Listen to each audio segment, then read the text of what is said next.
मैं हूं रेहान तारिक और आप देख रहे हैं दास्ताक। वजीर खारजा शाह महमूद कुरैशी की अफगान टीवी दी तुलू न्यूज़ को दिए गए इंटरव्यू ने एक नया पिंडोरा बॉक्स खोल दिया है। अफगान सहाफ़ी की जानिब से उसामा बिन लादेन के मामले पर वजीर आज़म के बयान का हवाला दिया गया, जिस पर वजीर खारजा ने कहा कि उनके बयान को सियाको सबाक से हटकर बयान किया गया है। जिसके बाद सहाफ़ी ने अगला सवाल किया कि आप इस बारे में क्या राय रखते हैं, क्या उसामा बिन लादेन दहशतगर्द था या शहीद कहा जाएगा।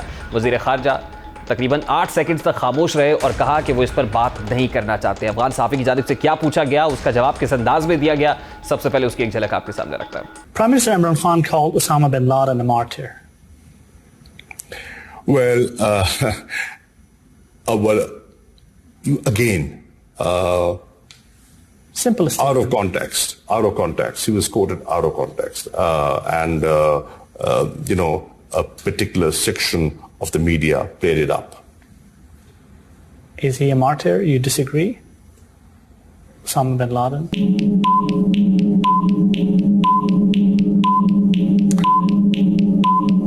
I will let that pass. पहले वज़ीर ख़ारजा शाह महमूद कुरैशी से सहाफ़ी की जानिब से सवाल किया गया कि वज़ीर आज़म इमरान खान साहब की जानिब से पार्लियामान के फ्लोर पर जब उसामा बिन लादेन को शहीद करार दिया गया तो इस हवाले से उनका मौक़िफ़ क्या है। उन्होंने कहा कि वज़ीर आज़म को आउट ऑफ कॉन्टेक्स्ट कोट किया गया। फिर सहाफ़ी की जानिब से सवाल किया गया कि आप इस बारे में क्या राय रखते हैं। उस पर तकरीबन 8 सेकंड्स का तवक्कुफ़ हुआ, गैप हुआ, खामोशी इख्तियार की शाह महमूद कुरैशी ने, जिसके बाद उन्होंने कहा कि वो इस सवाल का जवाब नहीं देना चाहते हैं। वज़ीर आज़म इमरान खान साहब ने पार्लियामान में खड़े होकर उसामा बिन लादेन से मुताल्लिक़ क्या कहा था और वज़ीर ख़ारजा शाह महमूद कुरैशी उस वक्त कहाँ मौजूद थे, ज़रा वो भी आपके सामने रखता है। एक हुआ जी, उसामा बिन लादेन को इन्होंने अमेरिकन ने आके एबटाबाद में मार दिया, शहीद कर दिया। अब इमरान खान साहब ने जब असम्बली के फ्लोर पर खड़े होकर ये कहा था तो वज़ीर ख़ारजा शाह महमूद कुरैशी उस वक्त बिल्कुल साथ बैठे हुए थे। आज वज़ीर ख़ारजा शाह महमूद कुरैशी ये कह रहे हैं कि उनके स्टेटमेंट को आउट ऑफ कॉन्टेक्स्ट बयान किया गया है।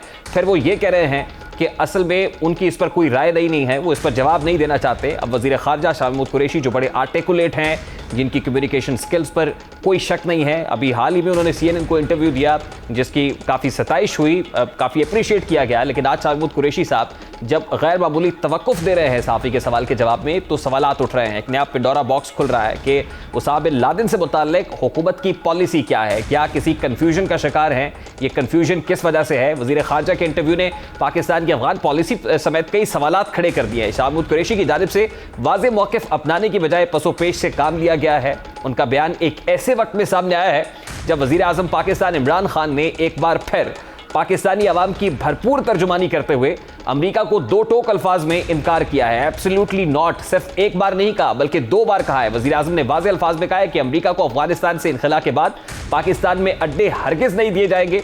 अमेरिकी टीवी चैनल HBO को एक इंटरव्यू देते हुए वज़ीर आज़म का कहना था कि ये मुमकिन ही नहीं है कि पाकिस्तान CIA और अमेरिकी स्पेशल फोर्सेस को अफगानिस्तानिया करने के लिए पाकिस्तान में अड्डे फराम करे। वज़ीर आज़म इमरान खान ने हाल ही में HBO को इंटरव्यू देते हुए क्या कहा है इससे मुताल्लिक़, वो भी आपके सामने रखता है। Will you allow the American government to have CIA here in Pakistan? Absolutely not. There's no way we're going to allow any bases, any sort of action from Pakistani territory into Afghanistan. Absolutely not. 2011 में जब America को वो अड्डे फराम किए गए तो यही absolutely not कहना बहुत मुश्किल था और आज एब्सोल्युटली नॉट कहना आज के वज़ीर आज़म इमरान खान साहब के लिए नहायत ही सहल, नहायत ही आसान दिखाई दे रहा है। आज वो एक बार इनकार नहीं कर रहे 2 टोक अल्फाज में, बल्कि 2 बार उन्होंने एब्सोल्युटली नॉट कह के यूँ लगता है कि जैसे पाकिस्तानी अवाम की उमंगों की तर्जुमानी की है। वज़ीर आज़म के हालिया बयान के क्या मुज़बिरात हो सकते हैं, क्योंकि एक तरफ इंटरनेशनल इस्टेब्लिशमेंट है, एक तरफ अमेरिकन स्टांस है, एक तरफ CIA चीफ पाकिस्तान का विजिट करते हैं, उसके बाद वो खबरों की ज़ीनत बनते हैं, अखबार में खबरें छपती हैं। पाकिस्तान ने डू मोर के जवाब में एब्सोल्युटली नॉट क्यों कहा है, सवाल तो ये भी है। अमेरिका खत्ते में मौजूदगी के लिए पाकिस्तान को मरकज़ क्यों बनाना चाहता है, अब इन सवालात का जवाब जानने की कोशिश करते हैं।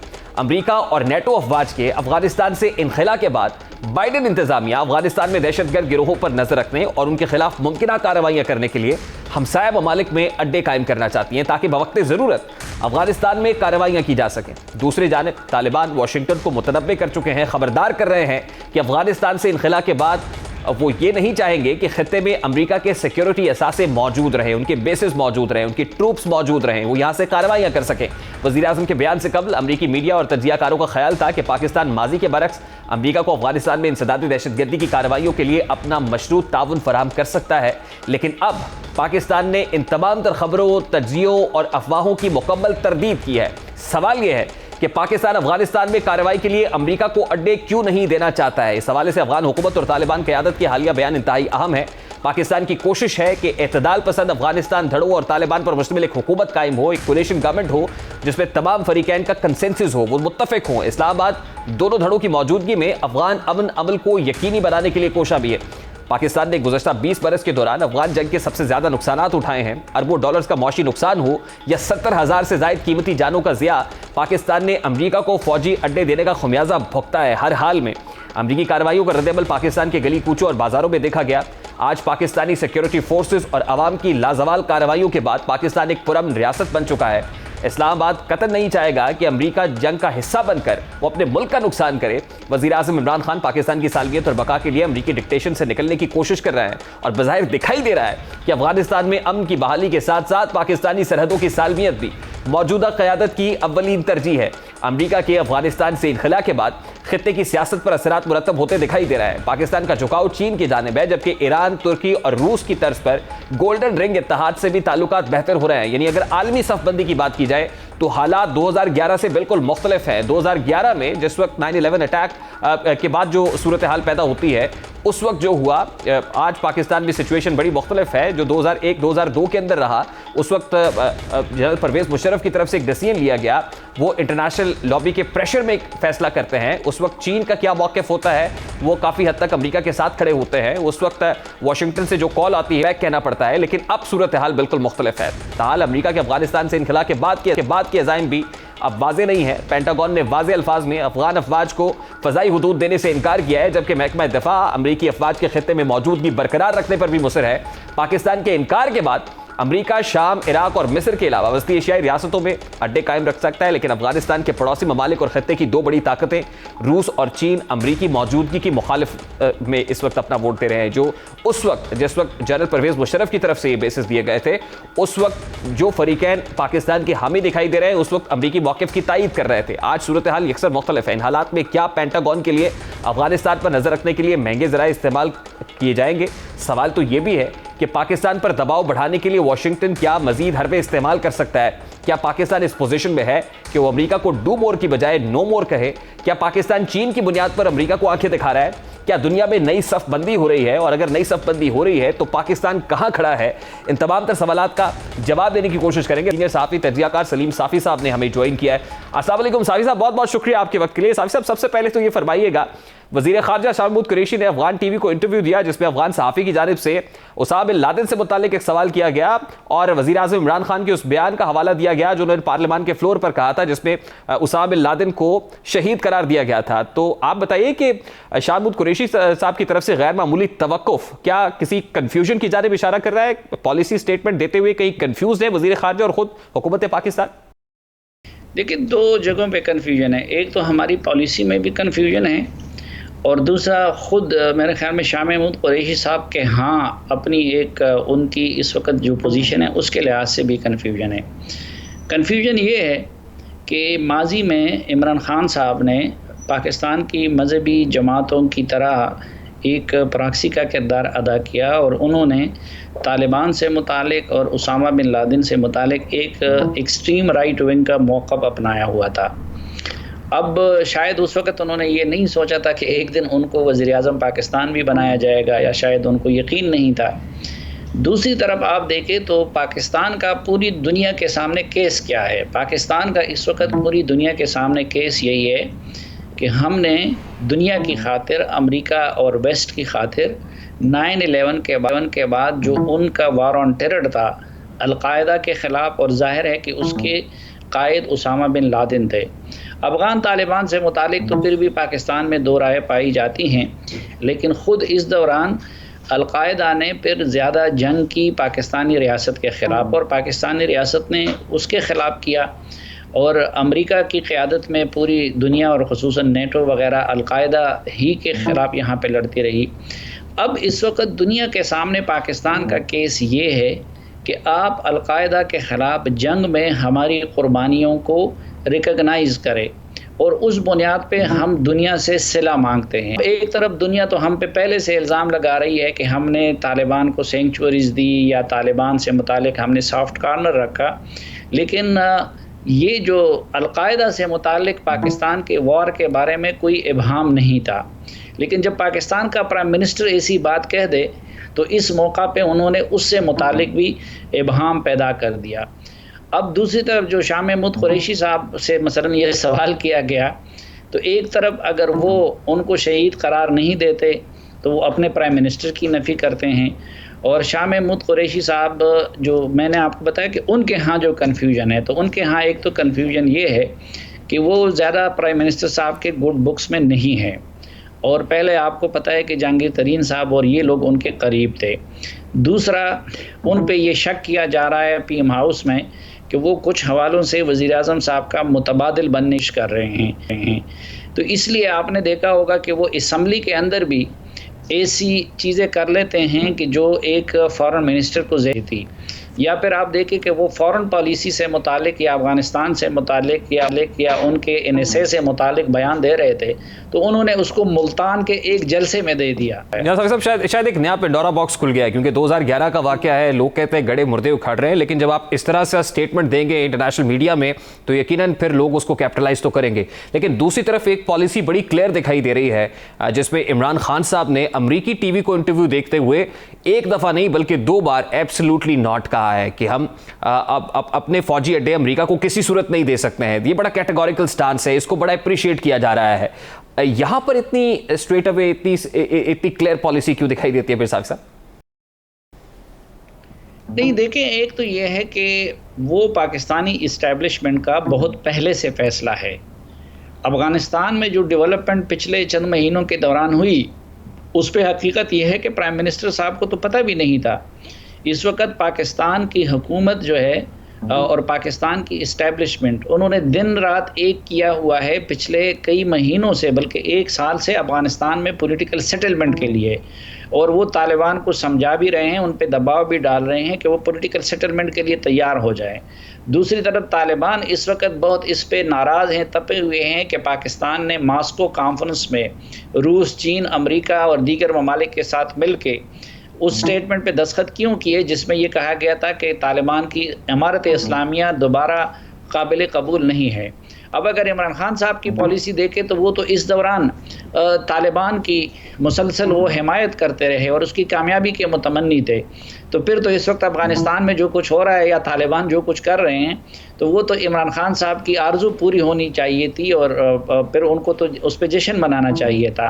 तो ये इस सूरत हाल पे सिर्फ 15-20 दिन पहले इमरान खान साहब को ब्रीफ किया गया और उनको बताया गया कि क्या सूरत हाल है इस वक्त, अफ़गान तालिबान किस तरह बात नहीं मान रहे हैं और क्या क्या मामलात आगे चल रहे हैं। जो अमरीकी अब डिमांड कर रहे हैं तो वो पाकिस्तान से 2 तरफा बुनियादों पे कर रहे हैं। अब उस वक्त आप देखिए, उज़्बेकिस्तान ने हमसे पहले अमेरिका को अड्डे दिए हुए थे, लेकिन अब उज़्बेकिस्तान ने भी उनको इनकार कर दिया है, किर्गिज़स्तान भी उनको अड्डे नहीं दे रहा है, और पाकिस्तान भी ये बहुत पहले से पाकिस्तान की मिलिट्री लीडरशिप उनको ना कर चुकी थी। अभी साहब, ये स्ट्रेटेजिक नौयत की जो खबरें हैं वो हमें इंटरनेशनल मीडिया से, अखबारात के अंदर खबरें छपती हैं या फिर कोई टीवी इंटरव्यू होता है तो हम तक खबर पहुंचती है।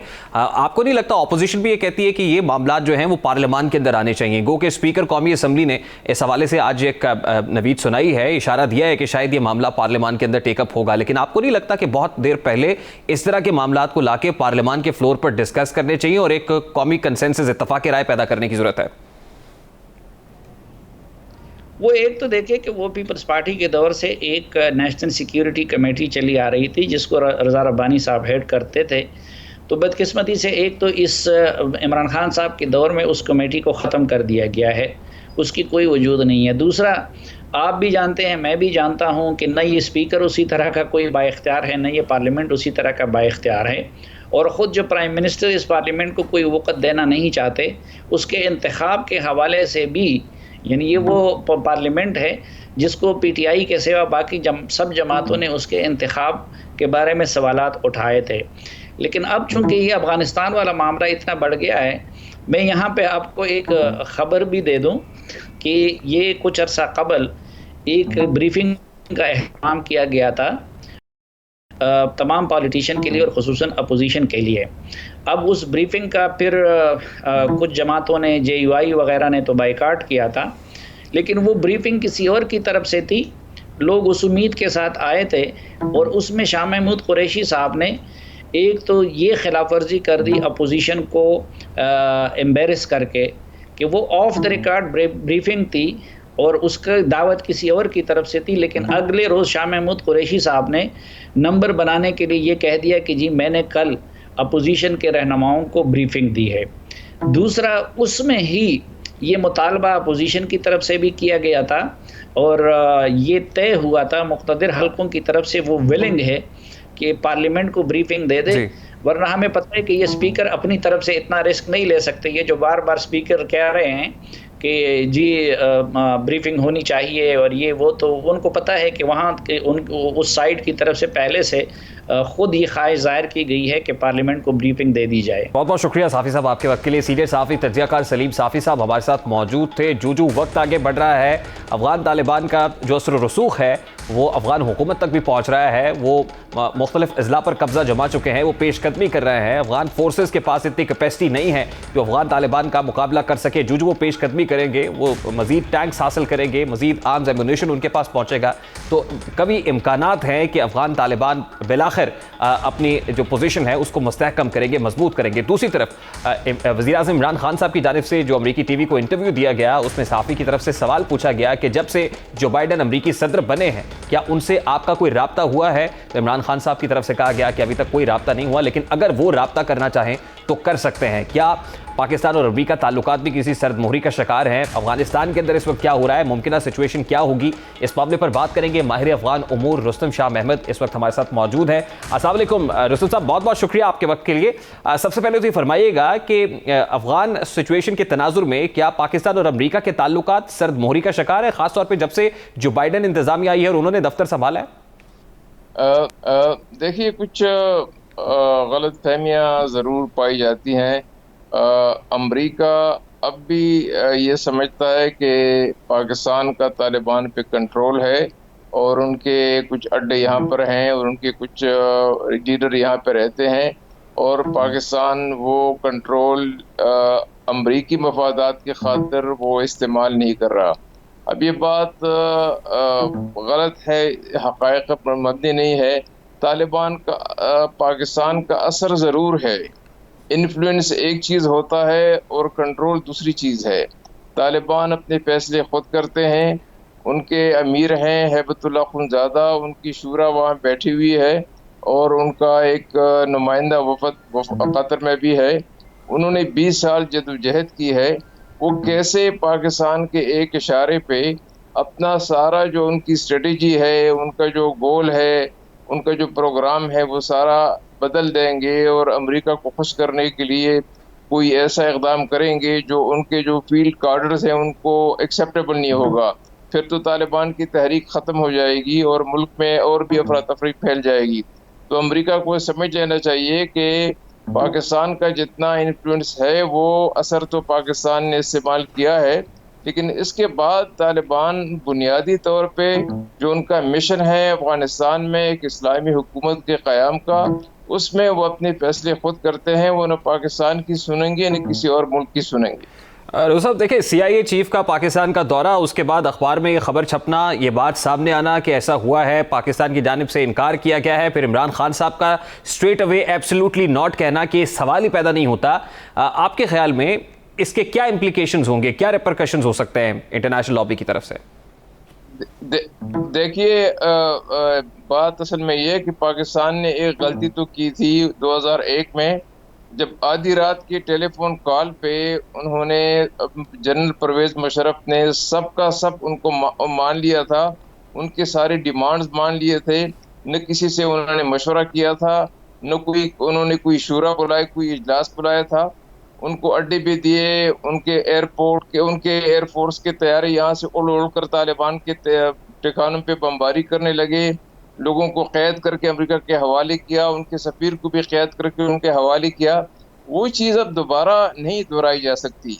अगर अमेरिका ये समझता है कि वही चीज़ अब दोबारा होगी, अब ये 2021 है, एक दूसरी हुकूमत है और लोग इस पे मुश्तइल होंगे, लिहाजा पाकिस्तान ने अमेरिका के साथ जितना कोऑपरेशन करना था वो कर लिया, लेकिन पाकिस्तान को इस खत्ते में रहना है। यहाँ पर चीन भी है, चीन की मफादात भी हैं, चीन की यहाँ इन्वेस्टमेंट भी है, सी पैक भी है, चीन के अफगानिस्तान में भी मफादात हैं, तो रीजनल फिर कंट्रीज हैं, ईरान है, फिर सेंट्रल एशिया है, फिर रूस है। तो रोसा साहब ये समझा जाए कि आलमी सफबंदी के अंदर पाकिस्तान खुद को रियलाइन कर रहा है?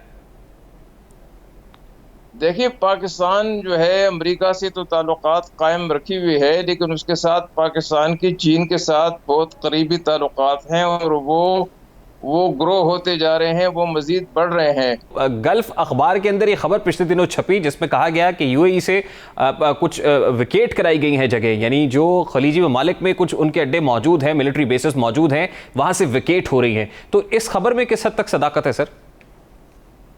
अगर वो है भी तो उससे फर्क नहीं पड़ेगा। देखें, बहरीन में उनके अड्डे हैं, फिर वहाँ पे वो मस्कत में उनके अड्डे हैं, फिर ये जो जजीरे हैं बहरीन में वो यहाँ पर उनके अड्डे हैं, तो उससे कोई फर्क नहीं पड़ेगा। अगर एक दो अड्डे जो हैं वो कुछ कम हुए, उनमें कुछ बंद हो गए, तो उससे कुछ फर्क नहीं पड़ेगा, क्योंकि अफगानिस्तान में कार्रवाई करने के लिए उनको इतने अड्डों की ज़रूरत नहीं है और न अफगानिस्तान में वो कोई कार्रवाई करने का इस वक्त इरादा रखते हैं। उनके एक जर्नैल ने हाल ही में बताया है कि अगर तालिबान काबुल पे कब्जा करने की कोशिश करें और अफगान नेशनल आर्मी जो है उनके एडवांस को न रोक सके, तो हम अफगान नेशनल आर्मी की मदद को आने वाले नहीं हैं। उन्होंने साफ कह दिया है। उनका इंटरेस्ट सिर्फ उनके चंद बेसेस जो हैं, वो जो चंद उनके अड्डे हैं जिनमें उनका सामान भी पड़ा हुआ है, उनके कुछ पर्सनल भी हैं, उनको आखिर वक्त तक बचाना है। और उनका ये भी है कि वो कुछ अपनी प्रेजेंस, नोशनल प्रेजेंस रखना चाहते हैं, जिनके बारे में तालिबान से वो बात भी कर रहे हैं। लेकिन यहाँ से तैयारों की उड़ान, वहाँ बमबारी करना और तालिबान का मुकाबला करना, मैं समझता हूँ कि वो वक्त अब गुजर। शुक्रिया, बहुत शुक्रिया रुस्तम शाह महमद साहब आपके वक्त के लिए। माहिर अफगान उमूर रुस्तम शाह महमद हमारे साथ मौजूद थे। क्विक शॉर्ट ब्रेक लेंगे, ब्रेक के बाद वापस आएंगे तो गुफ्तगू को कंटिन्यू करेंगे हमारे साथ।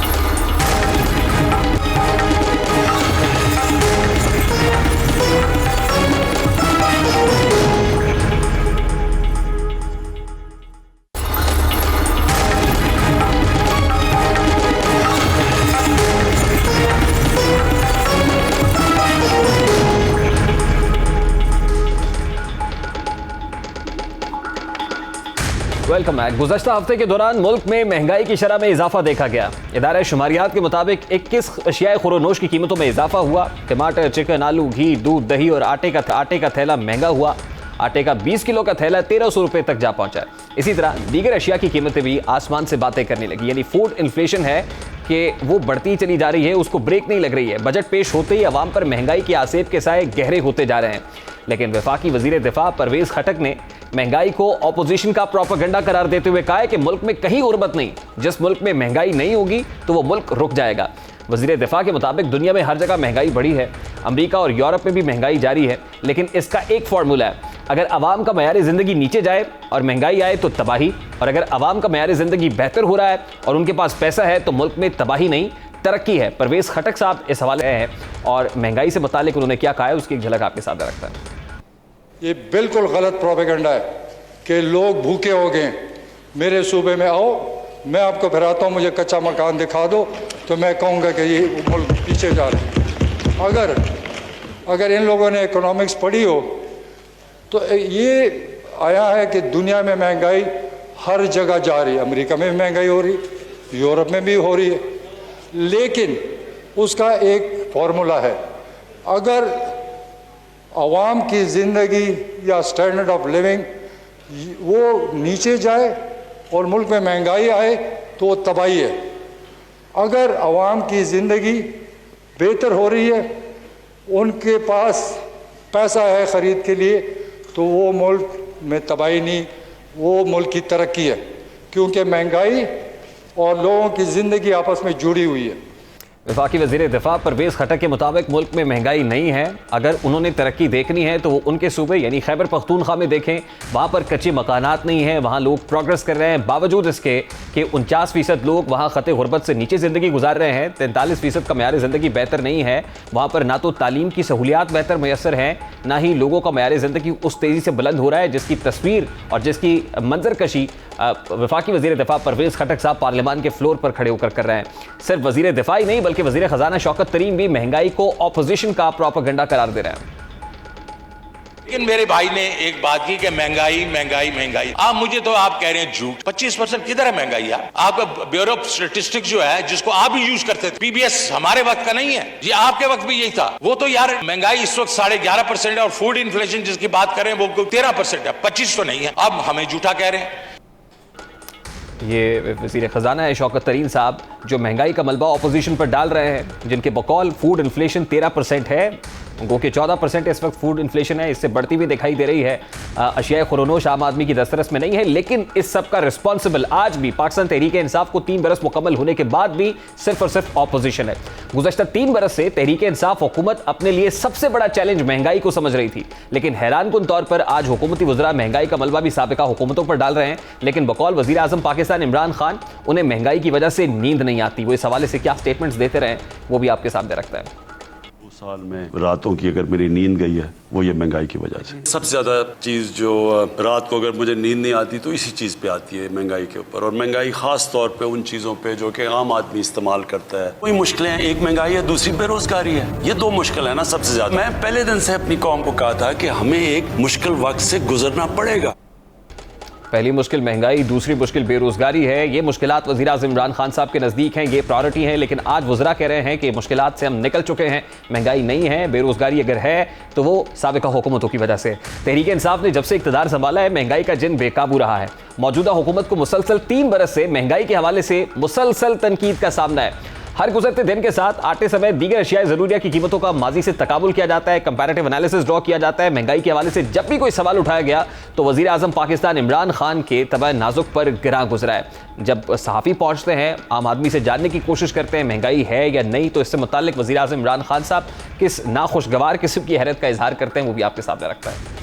वो जब भी कोई मुश्किल वक्त होता है वो कैमरामैन जाके एक माइक पकड़ के लोगों के पास चला जी क्या जी नया किधर है नया पाकिस्तान, तो लोग बुरा भला कहते हैं कि जी महंगाई हो गई, और वाकई महंगाई हुई है, बुरे हालात हैं। वो कहते हैं जी बेरोजगार हैं, किधर है नया पाकिस्तान। ये इसी तरह ही कराची के अंदर मसलन फ्लड आए हुए हैं, तो आप वो बेचारे लोगों के इतना पानी आया हुआ, आप चाहें जी बताइए जी आपके क्या हालात हैं, तो वो कोई तारीफें करेगा। तो जब मुल्क के मुश्किल हालात हैं तो लोगों के लिए मुश्किलात हैं। आज वज़ीर दिफा परवेज़ खटक ने महंगाई के साथ साथ दावा किया है कि उनके सूबे में तो खुशहाली का दौरा है। किसी ने अगर खुशहाली देखनी है, तरक्की देखनी है, उनके सूबे में आ जाए।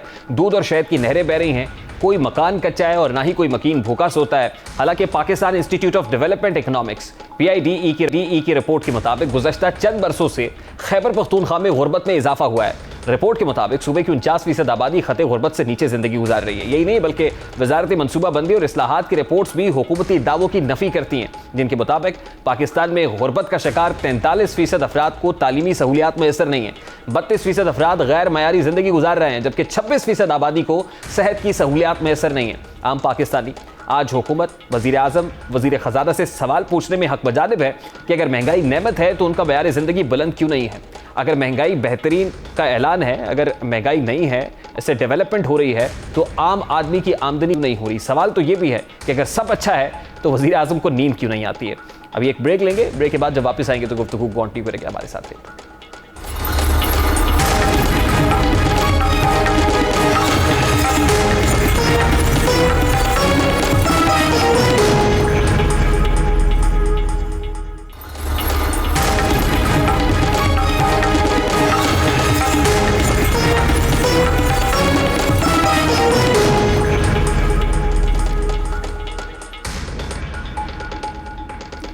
Welcome back. गुजर नाले पर तजावुजात हो या औरंगी नाले के अतराफ बनी इमारत को गिराने का हदफ, अलादीन पार्क में ऑपरेशन और नस्ला टावर को गिराना सिंध हुकूमत के लिए एक बड़ा चैलेंज बना हुआ है।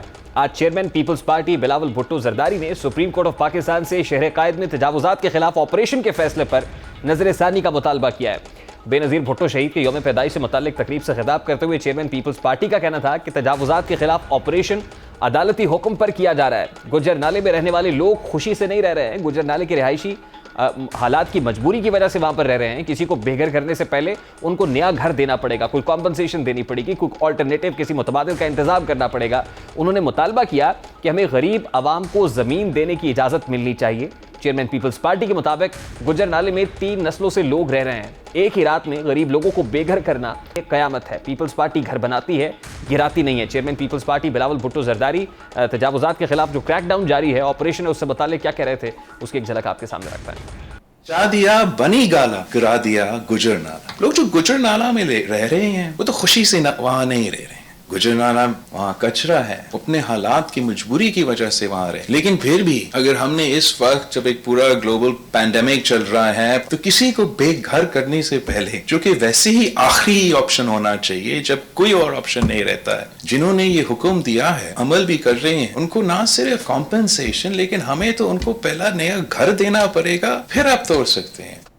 चेयरमैन पीपल्स पार्टी बिलावल भुट्टो जरदारी इस क्रैकडाउन, इस ऑपरेशन के खिलाफ लग रहा है प्रिंसिपली, और वो इसे बनी गाला की रेगुलराइजेशन के साथ भी कंपैरेटिव एनालिसिस ड्रॉ कर रहे हैं कि बनी गाला तो रेगुलराइज कर दिया जाता है लेकिन गुज्जर नाले को गिराया जा रहा है। वहाँ पर जो मकीन रहते हैं वो अफोर्ड नहीं कर सकते रिहायशी, और 3 नस्लें वहाँ पर रह रही हैं, उनको कोई कॉम्पनसेशन या अल्टरनेटिव दिए बगैर ये कैसे हो सकता है। इससे पहले भी supreme court of Pakistan Aladdin park पर कायम तजावुजात को गिराने का वाज़ेह अहकाम दे चुकी हैं।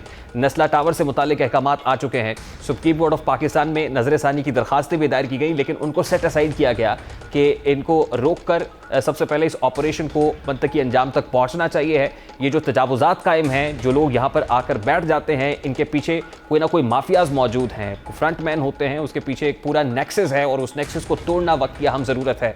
CDA को हदफ तनकीद बनाया गया, मकामी इंतज़ामिया को हदफ तनकीद बनाया गया, सिंध हुकूमत को पर इस पर कड़ी तनकीद की गई। अटॉर्नी जनरल से भी चीफ जस्टिस ऑफ पाकिस्तान ने मुखातिब होकर कहा, जिस वक्त उन्होंने कहने की कोशिश की हमें कुछ वक्त दिया जाए, हम कॉम्पनसेशन चाहते हैं, हम लोगों को पैसे दे रहे हैं। सुप्रीम कोर्ट ऑफ पाकिस्तान की जानिब से वाज़ेह तौर पर अहकाम सादिर किए गए कि इस सब को इस पर रखना नहीं डालना चाहिए बल्कि स्मूथली ऑपरेशन कॉन्डक्ट करना चाहिए। अब गुज़श्ता रोज़ भी मिर्ज़ा वहाब जो तर्जुमान सिंध हुकूमत हैं, उनकी तरफ से प्रेस कॉन्फ्रेंस की गई और बताने की कोशिश की गई कि ये जो कमर्शलाइजेशन हुई है over the period of time, ये मुस्तफ़ा कमाल के दौर में भी हुई, नेमतुल्लाह खान जब मेयर थे, मुशर्रफ दौर के अंदर भी कोर्ट के ऑर्डर पर अदालत आलिया ने ऑर्डर किया था जिस पर कमर्शलाइजेशन हुई थी, और उस वक्त जो मकामी NGOs हैं वो कोर्ट में गई थी और कमर्शलाइजेशन के खिलाफ दिखाई दे रही थी, लेकिन कोर्ट की तरफ से अहकाम आए थे, कोर्ट ने ऑर्डर्स जारी किए थे कि कमर्शलाइजेशन होनी चाहिए। जिस वक्त एक पॉलिसी आ जाती है कि कमर्शलाइजेशन होनी चाहिए तो उसके बाद प्लाजे तामीर होते हैं, दुकानें बनती हैं, घर तामीर होते हैं, आम लोग फ्लैट्स खरीदते हैं, दुकानें खरीदते हैं, झाबड़ी फरोश यकीनन दुकानों के अंदर आ जाते हैं। And over the period of time इस इंडस्ट्रियलाइजेशन की वजह से आज कराची की हालत बिगड़ चुकी है। लेकिन ये तासुर देने की कोशिश की गई कि उस वक्त जो अदालती फैसला था, अदालत के हुक्म पर ये हुआ, आज अदालत ये कह रही है कि इनको गिरा दिया जाए, तो यहाँ कॉम्पनसेशन देना सिंध सरकार के लिए डिफ़िकल्ट हुआ है कि सिंध सरकार ये सब कुछ कैसे कर सकेगी। और यकीनन यहाँ पर कोई ना कोई पॉलिटिकल कॉस्ट भी है, वोट बैंक भी है, और इसी के आड़े यकीनन जो दीगर हुकूमतें हैं और मकामी इंतजामिया हैं वो भी आ जाती हैं। अभी एक शॉर्ट ब्रेक लेंगे, ब्रेक के बाद जब वापस आएंगे तो वज़ीर आज़म इमरान खान साहब की जानिब से अमरीकी TV को दिए गए इंटरव्यू में एक और बात की गई और वो बात ख़वातीन से ताल्लुक़ रखती है, उस पर बात करेंगे इस ब्रेक के बाद। हमारे साथ रहिए।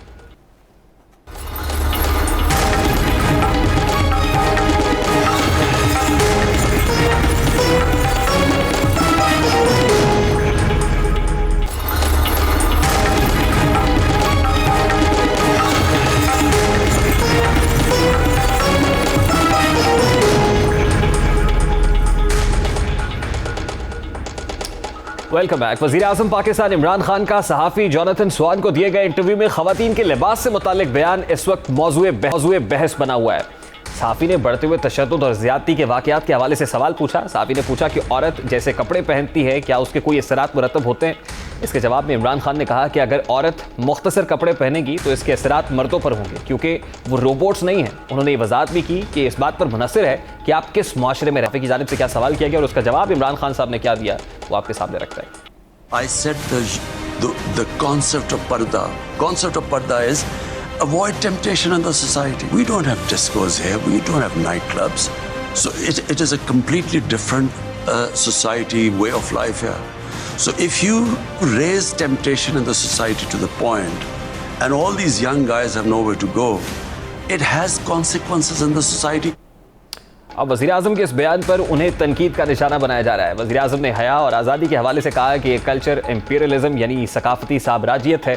वज़ीर-ए-आज़म के मुताबिक जो कुछ हमारे कल्चर में है वो दूसरे के कल्चर में भी हो, ऐसा नहीं होता। यही सवाल हमने पाकिस्तानी ख़वातीन के सामने रखा और उनकी तरफ से क्या जवाब दिया गया वो भी आपके सामने रखता है। जो बच्चे आजकल की कर रही हैं ये अच्छी बात नहीं है। छोटे पहने हुए हैं, बगैर बाजू के पहनती हैं, पैंट शर्ट पहनती हैं, ये अच्छी बात नहीं है। ज़रूरी नहीं है कि अगर वो लड़कियों को देखते हैं तो उनको इस नज़र से देख रहे हैं। सबकी अपनी, अगर 100 में से आप कह रहे हैं तो 50% हो सकते हैं, सारे तो नहीं हो सकते। जो प्राइम मिनिस्टर ने कहा है मैं उनके साथ नहीं। मेरे ख्याल से उन्होंने गलत कहा, क्योंकि सबकी अपनी अपनी राय होती है और अपनी अपनी लाइफ होती है, और अगर इंसान की अपनी नीयत साफ़ है तो कोई किसी कुछ नहीं कह सकता। अगर हम अपने मुल्क का ड्रेस खुद छोड़ेंगे तो कोई इसको नहीं पहनेगा। And I am definitely 100% with Imran Khan. Imran Khan साहब ने जो कहा है बिल्कुल ठीक कहा है। जो बीमारी की उन्होंने तशखीस की है बिल्कुल ठीक की है। ख़वातीन छोटे कपड़े या बड़े कपड़े वो तो नज़र की बात होती है। एक प्राइम मिनिस्टर की नज़रें ख़वातीन के कपड़ों तक ही महदूद हैं। हमारी नज़रें शर्म से झुका दी कि एक मुल्क के वज़ीर-ए-आज़म के इस तरह के कमेंट आए ख़वातीन के बारे में। वज़ीर-ए-आज़म इमरान खान के इस स्टेटमेंट के ऊपर ख़वातीन की मिली जुली राय है, लेकिन जब ख़वातीन को तशद्दुद का निशाना बनाया जाता है, हैरास किया जाता है, वो विक्टिम होती हैं तो उनके लिए बहुत मुश्किल हो जाता है। दूसरी तरफ इसको किसी जिन्स के हवाले से तखसीस नहीं करनी चाहिए है, इसमें कोई डिफरेंस नहीं बनाना चाहिए, क्योंकि मर्दों से मुतालिक जो कुछ हो रहा है और जो वाक़यात रिपोर्ट हो रहे हैं और जिस तरह की खबरें पिछले दिनों में आती रही हैं, यकीनन वो भी काबिल गौर हैं। ये करेक्टिव रिफॉर्म्स चाहती हैं। ये तो था आज का दास्तां। आपसे मुलाकात होगी इंशाअल्लाह कल। आप रखिएगा ख्याल। अल्लाह हाफ़िज़।